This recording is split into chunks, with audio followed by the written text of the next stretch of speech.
क्या हॉर्मुज की खाड़ी में फटेगी जंग की ज्वालामुखी, जिसका गुबार वर्ल्ड वॉर की शक्ल में दिखेगा? क्या मध्य पूर्व में नया तनाव एक छोटे झगड़े तक सीमित रहेगा या पूरे क्षेत्र को एक बड़े संघर्ष की ओर खींच सकता है?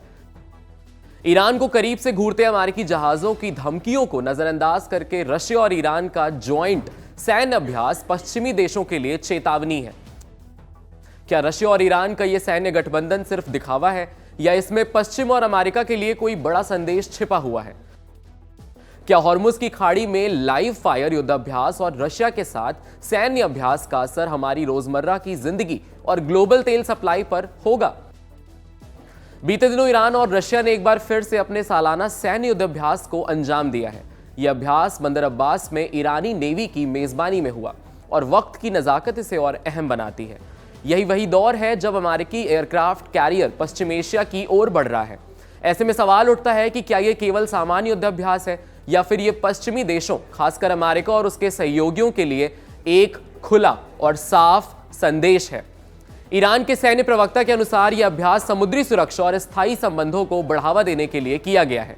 लेकिन अगर नक्शे पर देखें तो बंदर अब्बास की जगह की रणनीति, उसकी अहमियत साफ दिखाई देती है। यह क्षेत्र फारस की खाड़ी के पास है, जहां से दुनिया के तेल का लगभग 1/5वां हिस्सा गुजरता है। इसका मतलब साफ है कि किसी भी सैन्य गतिविधि का प्रभाव सिर्फ ईरान या क्षेत्र तक सीमित नहीं रहेगा, बल्कि वैश्विक तेल सप्लाई और अर्थव्यवस्था पर भी इसका असर पड़ सकता है। दूसरी तरफ अमेरिका की स्थिति भी बेहद सक्रिय है। अमेरिकी aircraft carrier USS Gerald R Ford के भूमध्य सागर के पास पहुंचने और अन्य युद्धपोतों और लड़ाकू विमानों को तैनात करने का मतलब है कि अमेरिकी भी पूरी तरीके से इस युद्ध के लिए तैयार है। यह साफ संकेत है कि अगर कोई सैन्य संघर्ष हुआ तो अमेरिका अपनी ताकत दिखाने में पीछे नहीं रहेगा। लेकिन इसके बावजूद अमेरिकी राष्ट्रपति डोनाल्ड ट्रंप ने ईरान से संवाद और समझौते की इच्छा जताई है।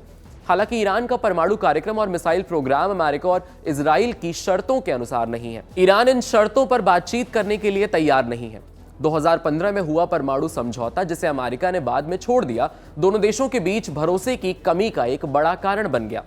हालांकि हाल के हफ्तों में अप्रत्यक्ष बातचीत हुई, लेकिन कोई ठोस नतीजा नहीं निकला। इस पूरे परिदृश्य में, पूरी पृष्ठभूमि में रशिया और ईरान का संयुक्त सैन्य अभ्यास और अमेरिकी दबाव का दौर समझना बेहद जरूरी है।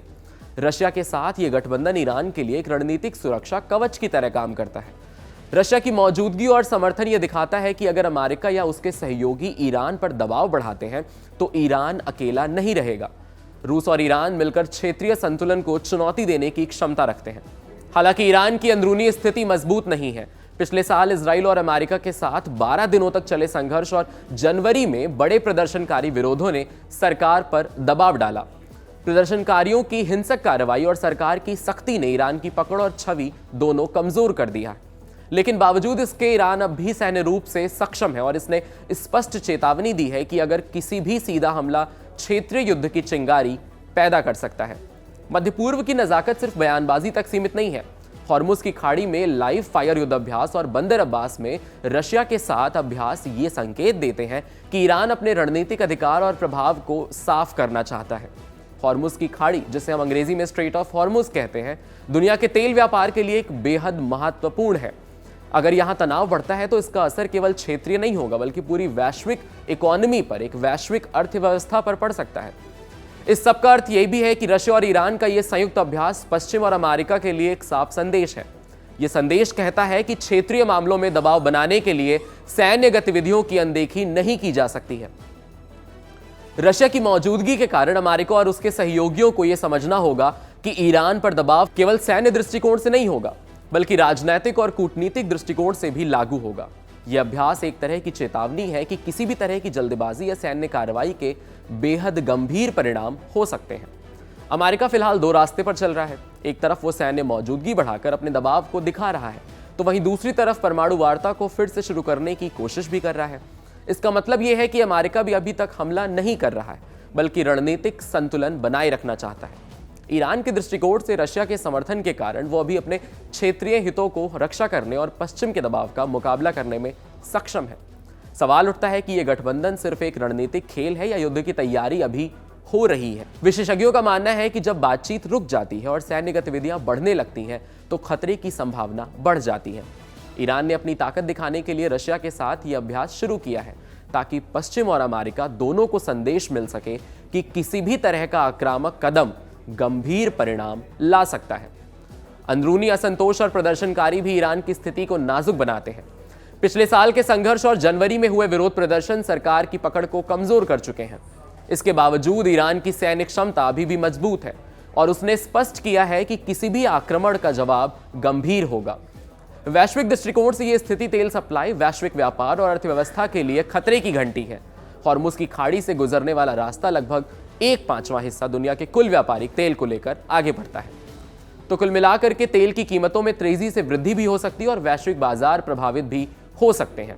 इसीलिए रूस और ईरान का यह संयुक्त अभ्यास केवल सैन्य ताकत दिखाने का माध्यम नहीं है। ऐसी अमेजिंग एक्सप्लेनर्स देखने के लिए कड़क के यूट्यूब चैनल को सब्सक्राइब करिए, फॉलो करिए हमें इंस्टाग्राम पर और देखते रहिए कड़क।